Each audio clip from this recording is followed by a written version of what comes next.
അപ്പോൾ നമ്മുടെ ലിസ്ണേഴ്സോട് പറയുന്ന പോലെ ഗുഡ് മോർണിംഗ് എന്ന് പറഞ്ഞിട്ട് സുബിന്റെ പേരും ഇപ്പൊ എന്ത് ചെയ്യുന്നു എന്നുള്ള കാര്യം ഒന്ന് പറയോ? ഓക്കെ. Good morning. എൻ്റെ പേര് സുബിൻ.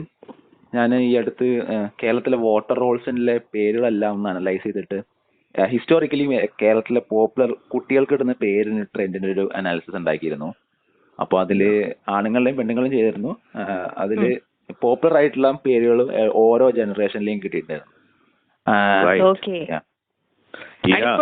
അതൊരു സംഭവം തന്നെ കേട്ടോ. കാരണം നമ്മൾ പലപ്പോഴും അങ്ങോട്ടും ഇങ്ങോട്ടും സംസാരിക്കുമ്പോൾ പേരുകൾ ട്രെൻഡുകളെ പറ്റി സംസാരിക്കണം. പക്ഷെ എന്തുകൊണ്ടാണ് സുബിൻ അത് സീരിയസ് ആക്കി എടുക്കണം തോന്നിയത്? ഞാൻ ഇതുപോലെ സ്ഥലപ്പേരുകൾ വെച്ചിട്ട് ഒരു അനാലിസിസ് ഒരു കൊല്ലം ചെയ്തു. ഈ അടുത്തായിട്ട് എനിക്ക് ഈ ഡാറ്റ വെച്ചിട്ട് ഇങ്ങനെ ഓരോ അനാലിസിസ് ചെയ്യുന്നത് ഇഷ്ടമായി തുടങ്ങി. ഞാനപ്പോ കാക്കനാട് ഇൻഫോ പാർക്കിന്റെ അടുത്ത് പോയി കഴിഞ്ഞാൽ പലരും ശ്രദ്ധിക്കുമെന്ന് അറിയില്ല, അവിടെ ഈ മുകൾ വെച്ചിട്ട് അവസാനിക്കുന്ന കുറെ സ്ഥലങ്ങളുണ്ട്. പടമുകൾ, കരിമുകൾ, കൊല്ലം പടിമുകൾ, അങ്ങനെ കുറച്ച് ഇൻട്രസ്റ്റിംഗ് സ്ഥലപ്പേരുകൾ ഉണ്ടായിരുന്നു ആ ഭാഗത്ത്. മുടവൻ മുകളുണ്ട്. അപ്പൊ ഞാൻ ഈ മുകളിന്റെ പേര് വെച്ചിട്ട് കേരളത്തിൽ വേറെ എത്ര സ്ഥലങ്ങളുണ്ടെന്ന് നോക്കി. അപ്പൊ ഞാൻ നോക്കുമ്പോ ഇതിന് നല്ല കോൺസെൻട്രേഷൻ അവിടെ മാത്രമേ ഉണ്ടായിരുന്നുള്ളൂ. തിരുവനന്തപുരത്തുണ്ട്. ഞാൻ കാക്കനാട് മാത്രമാണ് അതിന്റെ ഇത്രയും സഫിക്സ് അങ്ങനെ വന്നിട്ടുള്ള ശ്രദ്ധിച്ചിട്ടുള്ളൂ.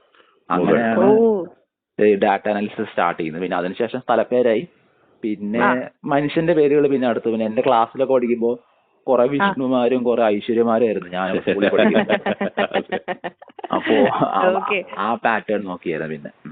ഓക്കെ. എന്നിട്ട് ഇത് അനലൈസ് ചെയ്തിട്ട് ഈ ട്രെൻഡുകളെ ഒക്കെ നമ്മൾ എടുത്ത് നോക്കുമ്പോ എന്താണ് സുബിന് തോന്നിയത്? ഇത് എനിക്ക് ഇതിൽ ഏറ്റവും ഇൻട്രസ്റ്റിംഗ് കാര്യം വെച്ചാല് ഏതോ ഒരു ട്രെൻഡ് സെറ്റർ നമ്മുടെ നാട്ടിലുണ്ട്. ലൈക്ക് ഏത് പേരാണെങ്കിലും സ്റ്റാർട്ട് ചെയ്ത ഒരു മനുഷ്യനുണ്ട്, അവര് പോലും അറിയാതെ ട്രെൻഡ് സെറ്റർ. ചില പേരുകള് സിനിമ വഴി, ഇപ്പൊ ഫോർ എക്സാമ്പിൾ ഷീല എന്ന പേര് വരുന്നത് ചെമ്മീൻ സിനിമയൊക്കെ ഫേമസ് ആയതിനു ശേഷമാണ് കുട്ടികൾക്ക് ഷീല എന്ന പേര് നന്നായി കൂടി വരുന്നത്. അതുപോലെ ഈ ഐശ്വര്യ റായ് തന്നെയാണ് ഇവിടുത്തെ ഐശ്വര്യ എന്ന പേര് ഇൻഫ്ലുവൻസ് ആയത്. ഐശ്വര്യ റായ് 1992 ഫേമസ് ആയി. പിന്നെ മോഹൻലാൽ ആയിട്ടൊരു സിനിമ ഉണ്ടായിരുന്നു 97 അതിനുശേഷം 20 പടം. അതിനുശേഷം കേരളത്തിൽ കുറെ പേര് ഐശ്വര്യ എന്ന പേര് വരുന്നു. അതുണ്ട്. ഇതിലെനിക്ക് ബിന്ദു സിന്ധു സിസ്റ്റർ ഡുവോ പേരുണ്ട്. മൂത്ത ആൾക്ക് ബിന്ദു എന്ന് പേരിടും, ഇളയ ആൾക്ക് സിന്ധു എന്ന് പേരിടും. പക്ഷെ ആ ട്രെൻഡ് വന്നത് എന്താന്ന് ഇപ്പോഴും ആർക്കും മനസ്സിലായിട്ടില്ല. അപ്പൊ ഏതൊരു ട്രെൻഡ് സെറ്റർ ഉണ്ട്, പക്ഷെ അത് അവര് പോലും അറിയുന്നില്ല ഒരു ട്രെൻഡ് സെറ്റർ ആണ്. അല്ല, ഈ സുബിൻ എങ്ങനെയാണ് ഈ പരിപാടി തുടങ്ങിയത്? ആക്ച്വലി ഇങ്ങനെ റിസർച്ചർ ആണോ അതോ എന്താണ് സുബിന്റെ ജോലി? ഞാന് പ്രോഗ്രാമറാണ്. ഞാൻ ചെറുപ്പം മുതൽ ഇങ്ങനെ കോഡിങ് കാര്യങ്ങളൊക്കെ എനിക്ക് ഭയങ്കര ഇഷ്ടമായിരുന്നു. അപ്പൊ ഇങ്ങനെ ഡാറ്റ വെച്ചിട്ട് അനാലിസിസ് കൗതുകപരമായി ചെയ്യുന്നത് ഇഷ്ടമാണ്.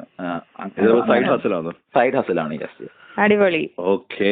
നമ്മളൊക്കെ വെറുതെ ഇരുന്ന് ഫുഡ് കഴിക്കുന്ന സമയത്ത് നിങ്ങൾ ഇങ്ങനെ അവിടെ പോലും ക്രിയേറ്റീവ് ആയിട്ടുള്ള കാര്യങ്ങൾ ചെയ്യുന്നത്, പ്രൊഡക്റ്റീവായിട്ട് കാര്യങ്ങളൊക്കെ ചെയ്യുന്ന ഒരാളാണ് നമ്മളിവിടെ. അല്ല, സുബിന്റെ പേര് അങ്ങനെ അന്വേഷിച്ച് എത്ര പേർക്ക് ഉണ്ടാവും സുബിൻ എന്നുള്ള പേര്? അതും ഒരു ട്രെൻഡാണ്. അതും ഞാൻ എടുത്തത് എല്ലാ കൊല്ലത്തെയും ടോപ്പ് 50 പേരുകളാണ് നോക്കിയത്. അപ്പൊ ഈ സുബിൻ എന്ന പേര് അങ്ങനെ ട്രെൻഡാണ്. അത് വേറെ പറഞ്ഞപ്പോഴാണ് ഈ അടുത്ത് പ്രേമലു സിനിമയ്ക്കകത്താണ് ഞാൻ എന്റെ പേര് ആദ്യമായിട്ടൊരു ക്യാരക്ടറിന് കേൾക്കുന്നത്. അപ്പോ സിനിമയിലെ പേരുകളും അങ്ങനെ ജനറേഷൻ ട്രെൻഡാണ്. ഇപ്പൊ സുബിൻ എന്ന പേര് ആ സമയത്ത് 2000 സമയത്ത് ട്രെൻഡിങ് ആയിരുന്നു. അങ്ങനെ. ഓക്കെ. ഇനി വൈശാഖിലേക്കും ജോസ്ലിനിലേക്കും കിടക്കാം.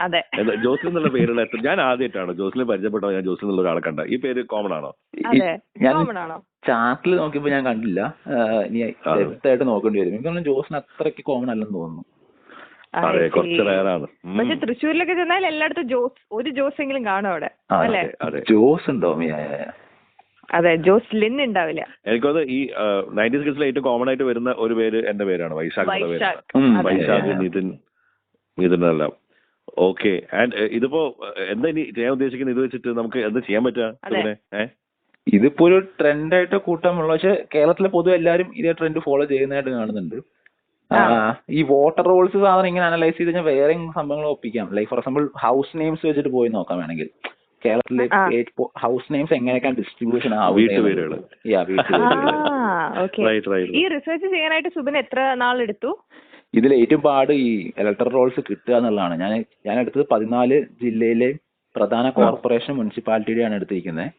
അത് കിട്ടാൻ കുറെ പാട് കിട്ടും. അത് ഈ വെബ്സൈറ്റ് കയറിയിട്ട് ക്യാപ്ച അടിച്ചിട്ട് ഓരോ വാർഡ് ഡൗൺലോഡ് ചെയ്യണം. അതിനാണ് ഏറ്റവും കൂടുതൽ സമയം പോയത്. അത് PDF ആയിട്ട് ഡൗൺലോഡ് ചെയ്ത് അത് ഒരു കൊല്ലം അടുത്തെത്തി. Okay.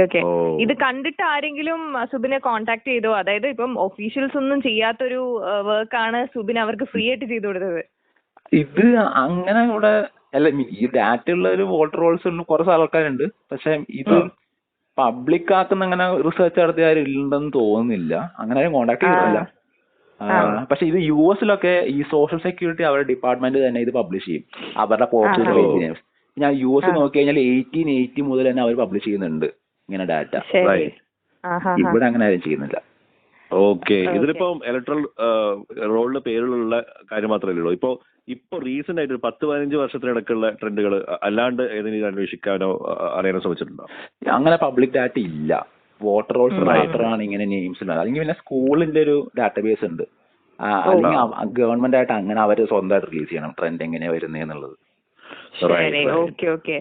Most common names in Kerala അപ്പൊ എന്താണ്? ഓവറോൾ നോക്കുകയാണെങ്കിൽ മേരി എന്ന പേരാണ്. പിന്നെ പക്ഷെ ഇതില് ഈ മുസ്ലിം പേരുകളുടെ ഒരു പ്രശ്നം എന്ന് വെച്ചാല് ഇവര് പ്രിഫിക്സ് ആയിട്ട് അബ്ദുൽ മുഹമ്മദ് ഇടുമെങ്കിലും ശരിക്കും ഇവരെ വിളിക്കുന്ന പേര് രണ്ടാമത്തെ പേരായിരിക്കും. അപ്പൊ അത് ഞാൻ അങ്ങനെ സെക്കൻഡ് കണ്ടീഷൻ ആയിട്ട് എടുത്തില്ല. അത് ഞാനൊരു അബദ്ധമായി പോയി. അത് അങ്ങനെ ഫസ്റ്റ് നെയിം നോക്കാതെ സെക്കൻഡ് നെയിം, പക്ഷെ അത് വീണ്ടും കോംപ്ലിക്കേഷൻ കൂട്ടും. എങ്ങനെയാണ് ഒരാളുടെ പേര് അതിനകത്ത് എടുക്കുക എന്നുള്ളത്. അതും കൂടെ കാരണം ലോകത്തിലും ഏറ്റവും കോമൺ ആയിട്ടുള്ള പേര് മുഹമ്മദാണ്. പക്ഷേ നമ്മള് മുഹമ്മദ് എന്നല്ല എല്ലാവരെയും വിളിക്കുന്നത്. സംഭവം മേരിക്കും അങ്ങനെ സംഭവമില്ല. മേരി മിക്കവരുടെ മിഡിൽ നെയിം അല്ലേ ഒരുപാട് സ്ത്രീകളുടെ. അത് ക്രിസ്ത്യൻസും മിക്ക ആൾക്കാരും ഗ്രാൻഡ് പാരന്റ്സിന്റെ പേര് വീണ്ടും പിള്ളേർക്ക് ഇടും. അപ്പൊ ഗ്രാൻഡ് പാരന്റ്സിൽ നോക്കുമ്പോ മേരി ഫസ്റ്റ് ആണ്. കുറെ കാലം മേരിയും ശാന്തയായിരുന്നു 1ഉം 2ഉം തമ്മിൽ ഭയങ്കരമായിട്ട് സ്പോർട്ട് പണ്ടത്തെ കാലത്ത് കളിച്ചോണ്ടിരുന്നത്. പക്ഷെ ഇപ്പൊ വന്നപ്പോ ഈ മേരി എന്ന പേര് മിഡിൽ നെയിം ആയി മാറി ഗ്രാൻഡ് പാരന്റ്സിന് ഇടുമ്പോ. പണ്ട് അങ്ങനെ ഫസ്റ്റ് നെയിം തന്നെ ആവുമായിരുന്നു, പക്ഷെ ഇപ്പൊ മിഡിൽ നെയിം ആയി മാറി. അപ്പൊ ഈ പേരുകളുടെ പുറകിനൊക്കെ പോയപ്പം സുബിൻ എന്തെങ്കിലും പേഴ്സണൽ ആയിട്ട് ഫീൽ ചെയ്ത എന്തെങ്കിലും കാര്യങ്ങളുണ്ടോ? ഇതില് പലരും പല രീതിയിൽ വേറെ സംബന്ധിച്ച് ഈ സിലബലിന്റെ കേസാണ്. പഴയ പേര് നോക്കി കഴിഞ്ഞാൽ ഈ തങ്കമ്മ, അന്നമ്മ എന്നൊക്കെ പേര് 3 മലയാളത്തിലെ സിലബിൽ വെച്ച് നോക്കുമ്പോൾ 3 അക്ഷരങ്ങളുടെ കോമ്പിനേഷൻ ആയിരുന്നു. പിന്നെ ഒരു 1980s ഒക്കെ ആവുന്ന സമയത്ത് 2 സിലബിളായിട്ട് കുറഞ്ഞു. ബിന്ദു, സിന്ധു, ഉഷ, ലീല, അങ്ങനെ 2ആയി. പക്ഷെ ഇപ്പൊ വീണ്ടും ഇപ്പൊ 2007 വരെ ആണെങ്കിലും ന്യൂ ജനറേഷനിലെ പിള്ളേരുടെ പേര് വീണ്ടും 3 സിലബിളായിട്ട് മാറി. അശ്വതി, ആതിര, അങ്ങനെ. അപ്പൊ ഇതിലൊരു സൈക്കിൾ കാണുന്നുണ്ട്. That was very interesting to me. ശരിയാ. ഇപ്പൊ ആണുങ്ങളുടെ പേരാണെങ്കിലും ബിജു, ഷിജു ഇങ്ങനത്തെ പേരുള്ള ഒരു തരംഗം ഉണ്ടായിരുന്നു. പിന്നെ അത് മാറി.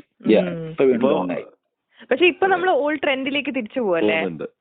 അത് ഈ ഇപ്പൊ ഞാൻ കേൾക്കണ ഈ ആരവ് അങ്ങനെ ലൈക് ഭയങ്കര സ്മോൾ ആയിട്ടുള്ള പേരുകൾ വീണ്ടും വരുന്നുണ്ടെന്ന്. സൈക്കിളാണ് ഐ ഗസ് ഒരു സൈക്കിൾ കാണുന്നുണ്ട്. ട്രെൻഡുകൾ തിരിച്ചു വരും മറ്റ് ഫാഷനൊക്കെ പോലെ തന്നെ അല്ലേ? അടിപൊളി. അപ്പൊ thank you Subin. Thank you so much. ഉഷാറാവട്ടെ. ഇനി അടുത്ത എന്തെങ്കിലും പ്ലാൻ ഉണ്ടോ? അടുത്തത് ഇനി ഇതിനെങ്ങനെ ടോപ്പ് ചെയ്യാൻ പറ്റും നോക്കട്ടെ. അടിപൊളി.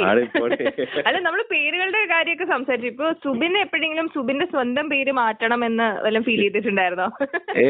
ഒട്ടുമേ ഇല്ല. കാരണം ഞാൻ പ്രോഗ്രാമർ ആയതുകൊണ്ട് കമ്പ്യൂട്ടറിൽ ലിനക്സിനകത്തൊരു ഫയൽ നെയിം തന്നെ എന്റെ പേരോട് റിലേറ്റഡ് ആണ്. അതെന്തായാലും വളരെ നന്നായതുകൊണ്ടാണ് എനിക്കിഷ്ടം. അടിപൊളി. Okay super. എനിക്കൊന്ന് വളരെ ചെറുപ്പത്തിൽ നിങ്ങൾ പ്രോഗ്രാമിംഗ് സ്റ്റാർട്ട് ചെയ്ത ആളല്ലേ? എത്രാമത്തെ വയസ്സായിരുന്നു തുടങ്ങിയത്? ഞാൻ 11ാം വയസ്സിൽ തുടങ്ങിയതാണ്. 11ാമത്തെ വയസ്സിൽ നമ്മളൊക്കെ എന്ത് ചെയ്യായിരുന്നു? CD ഇട്ട് സിനിമ കാണാൻ പോലും അറിയില്ലായിരുന്നു. അതൊക്കെ നമ്മൾ അത്രയും നേരത്തെ ആരെങ്കിലും ഇൻസ്പിറേഷൻ അതല്ലേ? അത് മാത്രമേ അറിയുന്നുള്ളൂ ഞാൻ പറഞ്ഞത്. അല്ല, ആരും ഇൻസ്പിറേഷൻ അങ്ങനെ ഏർലി സ്റ്റേജിൽ അത്രയും ചെറുപ്പത്തിൽ സ്റ്റാർട്ട് ചെയ്യാനായിട്ട്?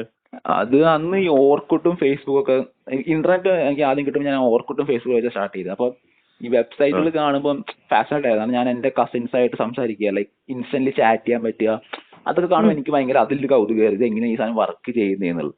അപ്പൊ ഞാൻ ഇതിന്റെ പുറത്തെ പോയിട്ടാണ് ഈ മൊത്തം ഈ പ്രോഗ്രാമിങ്ങും കാര്യങ്ങളൊക്കെ എങ്ങനെയാണ് പഠിക്കുന്നത്. ഇപ്പൊ ഇൻഡിപെൻഡന്റ് ആയിട്ട് പ്രോഗ്രാമർ ആണോ? കമ്പനി വർക്ക് ചെയ്യണോ?